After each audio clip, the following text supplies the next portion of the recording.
कि क्या नारे लगाना और इस तरह की बात करना, क्या ये कानूनन जुर्म है और इस जुर्म की क्या सजा है? और मैं साथ में ये भी चाहता हूँ कि आप थोड़ा सा मिलिट्री कस्टडी में जितने भी लोग हैं उनके बारे में हमें आप थोड़ा सा ब्रीफ कीजिए।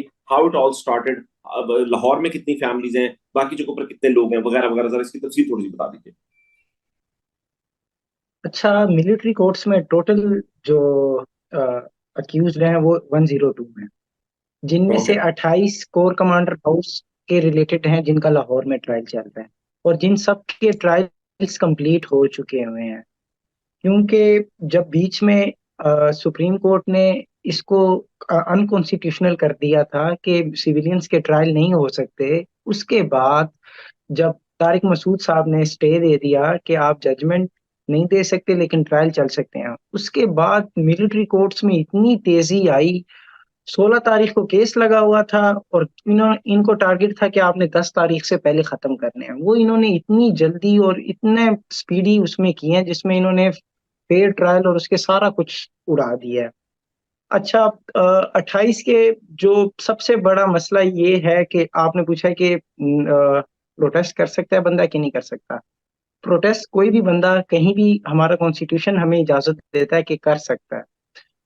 दूसरी बात, ऑफिशियल सीक्रेट एक्ट के अंडर इन्होंने इनको चार्ज किया है, जो सिर्फ लागू ही तब होता है जब मुल्क में जंग हो रही हो या स्पाइंग कोई कर रहा हो, सिर्फ तब।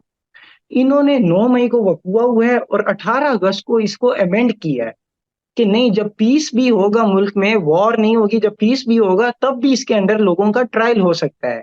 यानी कि पूरी दुनिया में कॉन्सेप्ट है रेट्रोस्पेक्टिव का, कि जब एक चीज आपने की हो और वो तब जुर्म नहीं था तो उसको बाद में आप जुर्म नहीं बना सकते। इसमें आर्मी ने ये किया कि स्पेशल लॉ में अमेंडमेंट कराई और उसके बाद उसको अमेंड किया उसमें, क्योंकि ये ड्यूरिंग वॉर होता है सिर्फ।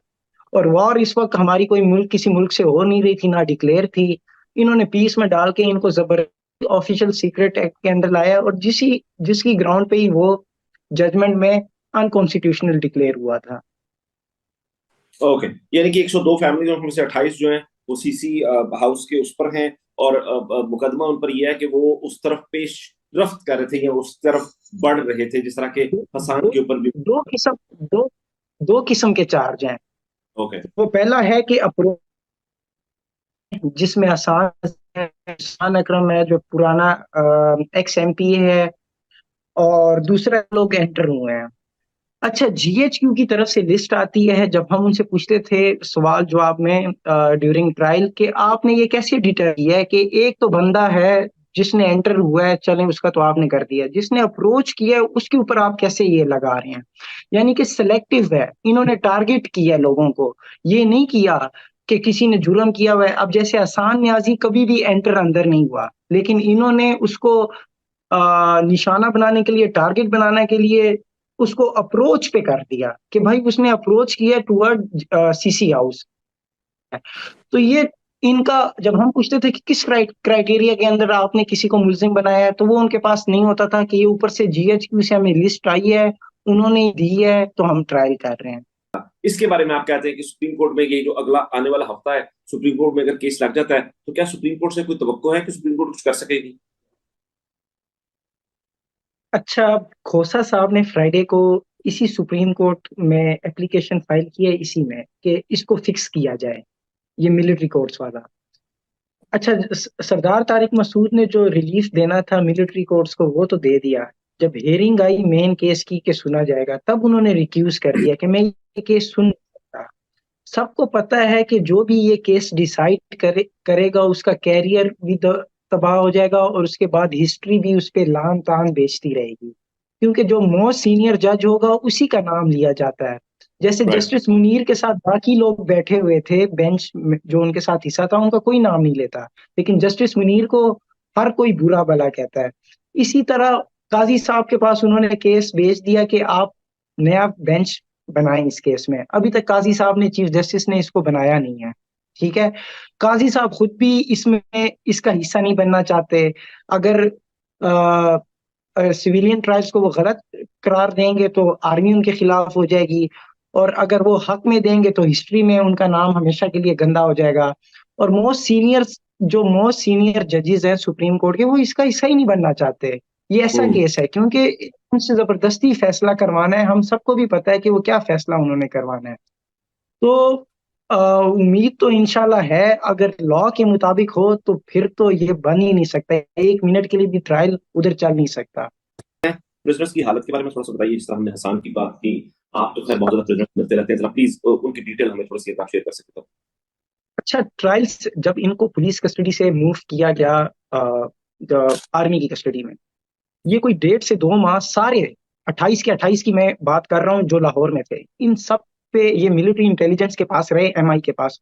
और इन पे बेहद ज्यादा तशद्दुद हुआ है, हद से ज्यादा, मेंटली भी फिजिकली भी। फिजिकली ये होता था, मैंने जो मेरे क्लाइंट्स थे मैंने उनसे पूछा, मैं नाम नहीं लूंगा, अ, एक ले लेता हूँ रईस का, कि वो बताते थे कि पाँव के नीचे जो जगह होती है वो हमें इससे डंडों पे मारते थे, और बाकी कमर की बैक साइड पे हमें छितर से मारते थे।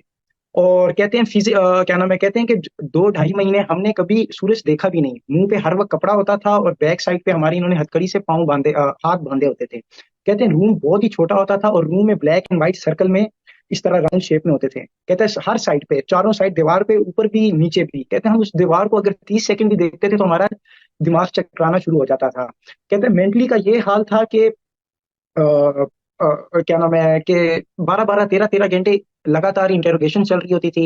इनको सोने नहीं दिया जाता था, जब सोने जाते थे फिर घंटे के बाद ले आते थे। कहते रूम में बिठाया होता था, साफ पता चल रहा होता था कि कोई चल रहा है, इनके मुंह पे तो कपड़ा होता था। कहते साइड पे दूसरे मुल्जिम की हमें आवाजें चीखने की आ रही होती थी, यानी उस पर टॉर्चर कर रहे होते थे, हमें सिर्फ उसकी आवाजें सुना रहे होते थे। और कहते फिर 2-2, 4-4 घंटे कोने में दीवार के साथ खड़े करना, नीचे पाँव पे बिठा देना, और ये करना।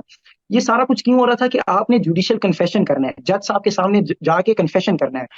बड़ी हैरानी की बात है कि 28 के जज साहब 28 कौन मुलजमों ने एक मुराद, जज साहब कौन है? जज साहब भी कोई कर्नल टाइप बंदा ही है कि जज साहब बाहर है कोई?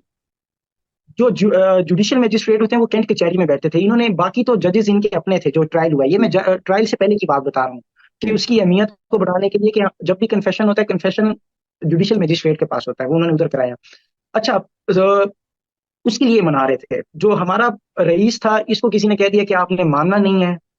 उससे हुआ ये कि उसके ऊपर तो वाटर कैनिंग भी की, यानी कि कुर्सी ऊपर करके उसके नाक में पानी, मुंह में पानी। कहते हैं मेरे पे इतना ज्यादा, ये वाहिद बंदा था जिसपे सबसे ज्यादा टॉर्चर हुआ है। ये मान ही नहीं रहा था कि जुडिशियल कन्फेशन के लिए। कहते हैं मुझे बॉडी पे मारते रहे, हर कुछ करते रहे, डंडा वगैरह। कहते हैं इन द एंड फिर वो मेरे सामने एक नाखून उतारने वाली चीजें ले आए।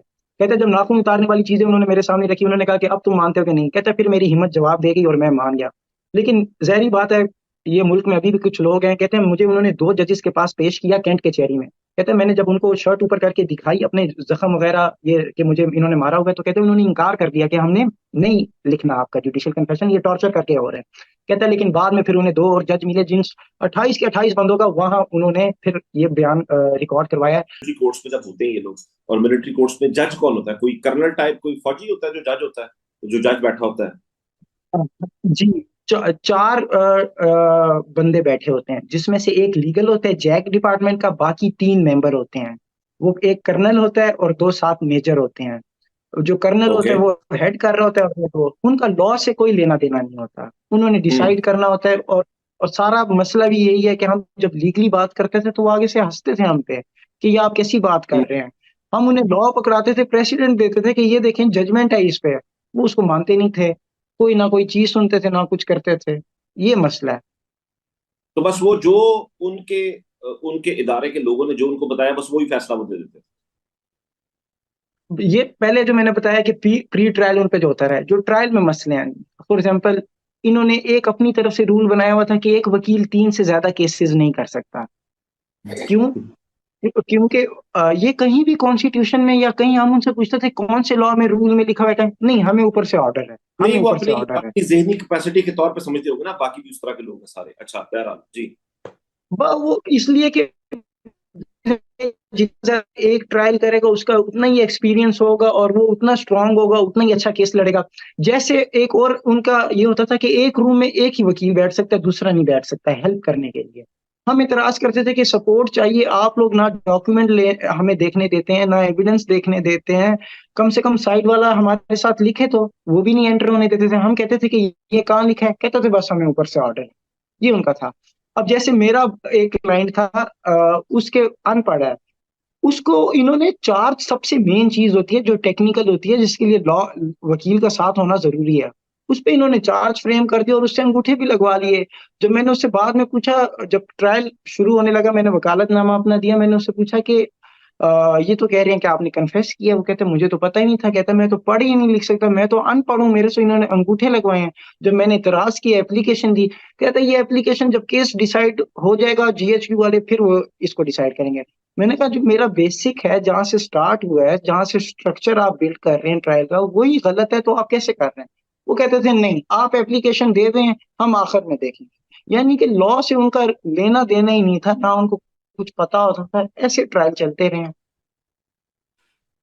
तो ये फिर अब और आगे जो डॉक्यूमेंट्स होती थी, जी जी जी, बात करें, बात करें। जो डॉक्यूमेंट जो डॉक्यूमेंट्स होते थे, फॉर एग्जांपल जिसपे उनकी शहादत लिखी होती थी, हमें वो लेके जाने की इजाजत भी नहीं होती थी। हम उन्हें कहते थे कि ये हमें तैयारी के लिए कम से कम हम इसको घर तो लेके जा सकें। नहीं, आप इसको यहीं देख सकते हैं, ना इसकी तस्वीर खींच सकते हैं। हम कहते थे इसमें क्या ऐसा कॉन्फिडेंशियल है, आप हमें हैं। कहते थे नहीं, आप नहीं हो सकते। बेसिक सी स्टेटमेंट होती थी, उस पे भी ये नहीं करने देते थे हमें बिल्कुल। उन्होंने ना डॉक्यूमेंट दिया।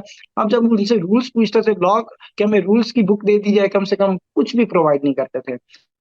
यानी कि जब बंदा जेल में होता है, जो उसके राइट्स होते हैं, इनको वो भी नहीं दिए जा रहे। फॉर एग्जाम्पल जैसे इनको दिन में सिर्फ 15 मिनट के लिए वॉक का टाइम दिया जाता है। आम जेल में सुबह आपको 6 बजे निकाल देते हैं और मगरिब के वक्त आपको वापस डाल देते हैं। इनको सिर्फ 15 मिनट के लिए वॉक का टाइम मिलता है। और क्या नाम है, ना किसी से फोन पे बात कर सकते हैं। आम जेल में आपको वो राइट्स मिलते हैं। हमारा ये भी है कि इन बेचारों को कम से कम, जो जेल में आपने जिसको जेल डिक्लेयर किया हुआ है, उसको जेल मैनुअल के मुताबिक तो चलाएं कम से कम। फिर अब ये पिछली डेट से इन्होंने इतनी सख्ती शुरू की हुई है। औरतें जा रही हैं जो, उनकी इतनी सख्त कर रहे हैं कि अब मेरी अपनी क्लाइंट से बात हुई है, क्लाइंट के घर वालों से। वो औरत कह रही है कि मेरा इन्होंने स्कार्फ उतर, कहते हैं मेरे बालों में हाथ डाल रहे हैं, मेरी क्लिप खोले हैं, कहते हैं मेरे क्या नाम मर्द, है, मर्द हजरात। कानों में हाथ। नहीं, औरतें ही कर रही हैं चेकिंग, पहले नहीं होता था ये। मेन, अगर मैं जेल में मिलने जा रहा हूँ अपने किसी रिश्तेदार से या किसी कैदी से, तो उसमें बीच में जंगला होता है, मेरी चेकिंग नहीं होती। मैं जाता हम्म, हूँ और सिंपल मिल आता हूँ।